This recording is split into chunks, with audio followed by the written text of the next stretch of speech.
ова продукција, шпанска продукција со Кармина Бурана, дефинитивно ќе го означи отворањето на 55-тото издание на Охридско лето. Тоа значи еден од најреномираните фестивали во регионот, фестивал со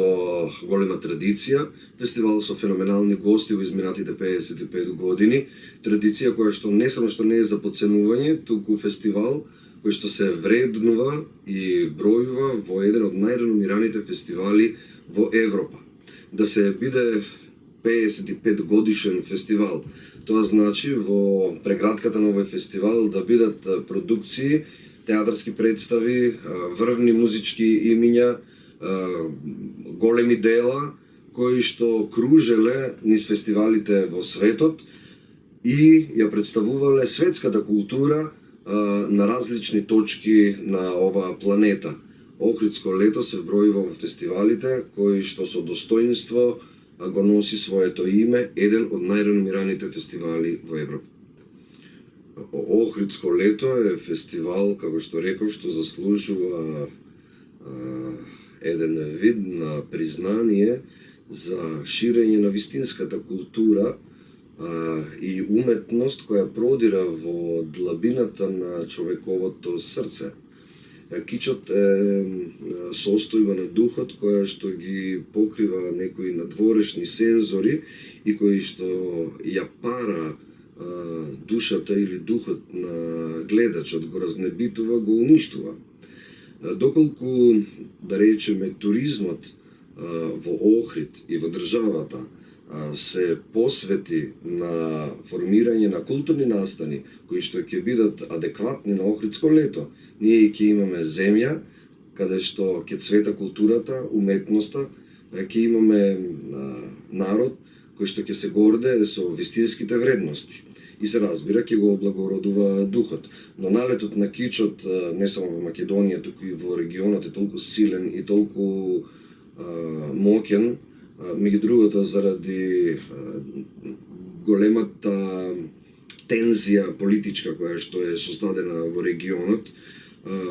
поттикнување на некакви страсти кои што се недолични за човекот со големо Ч, и кичот е неминовен. Борбата е голема, тешка, долгогодишна и таа ќе биде и понатаму. Она што да речеме е успех кога дури и поп културата ќе го надвладе кичот или рок-н-ролот или одредени сегменти во музиката, па и во театарот и во другите уметности, но сигурно дека треба да се истрае во оваа борба, бидејќи уметниците се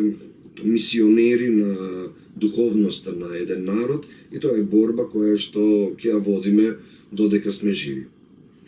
И се колку во едни такви услови Охридско лето успеваше и успева да се издигне над политичките трвења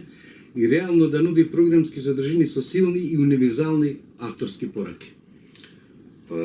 Сметам дека не само Охридско лето, туку воопшто фестивалите треба да бидат слободни зони.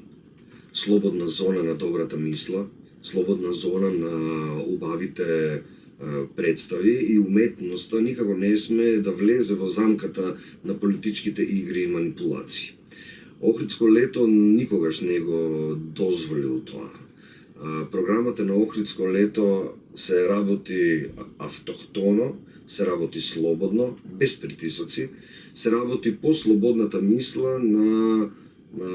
селекторите или уметничките директори кои ја креираат програмата. Ако ја видите историјата на Охридско лето, ќе забележите дека представите или уметничките дела се правени според критериумите на високата уметност и вреднувањето од другите фестивали кои што имале можност во својата преградка да ги примат големите и да ги прегрнат големите имиња на високата театарска и музичка уметност. Јас на вистина се гордеам затоа што обидот да се создаде слободна зона е неприкосновен, евидентен и очигледен. Во рамките на Охридско лето доаѓаат ансамбли или продукции како што е, еве да речеме, во последниве години од надвор продукцијата на Питер Брук, продукцијата на Гавела, имиња како што се Томаш Пандур, како што е Морфов, представи кои што, или како што е Младенова, од македонските автори би рекол сите режисери кои имаат силни политички влијанија и силен импакт во македонското општество, сите прошли низ рамките на фестивалот, кој имал премиера, кој имал изведба која што била во македонска продукција, изведба која била во странските продукции и своите политички ставови ги профилирале преку својата уметност, биле на Охридско лето и својот глас за тоа како сметаат дека треба да функционира едно општество или кои се аномалиите на системот, гласно, јасно и многу силно ги кажале на сцените на Охридско лето. Театарот Превенција против лудилото на војната е насловена во денешната ваша селекција на драмската програма на Охридско лето. Од каде потребата за тоа? На што го базиравте годинешниот концепт во одбирот на представите што ќе дојдат во Охрид? Очигледно така ја продолжуваме истата тема. Она што го сметам за закана во последниот период од нашето существување се воените жаришта кои што се појавуваат низ целиот свет, а Македонија никако не е одбегната од ова лудило кое што се најавува. 30-тите години на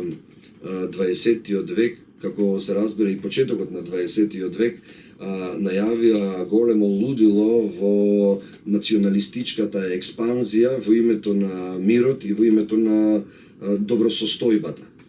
Така се создадоа Првата и Втората светска војна, кога се прекројуваа граници, кога многу луѓе умираа, каде што жртвите беа многубројни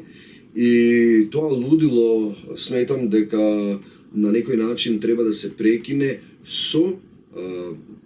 најава, односно со сондирање на состојбата во која што се наоѓаме. Светските големи фондации и воопшто културните институции на голема врата го ја обележаа 100 годишнината од Првата светска војна и 70 годишнината од Втората светска војна и минатата година многу голем дел на фестивали и театарски продукции ја покренаа токму оваа тема, меѓу другото, за да се направи компарацијата дека тоа лудило не само што нема запрено, туку некако се најавува на голема врата.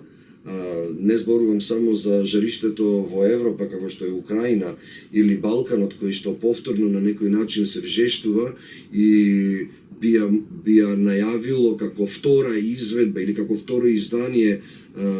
драмата на Дејан Дуковски Буре Барут, која што имаше неверојатен успех во 90-тите години, токму заради најавата на балканското лудило што се случуваше на овие простори. И токму затоа Охридско лето како фестивал кој што е исклучително актуелен ги повикува на својот репертоар представите, дел од својата програма, представи кои што се занимаваат токму со овие теми. Најавувањето на лудилото, тоа го имаме во најмалку 3 представи новогодишната изведба на Охридско лето на репертоарот. Тоа е со представата Неопланта на Андраш Урбан, која што ни доаѓа од Нови Сад, по текст на Ласло Вегел, една фасцинација која што во предворието на Света Софија ќе ги растревожи срцата на гледачите од една страна, но од друга страна ќе ги подсети на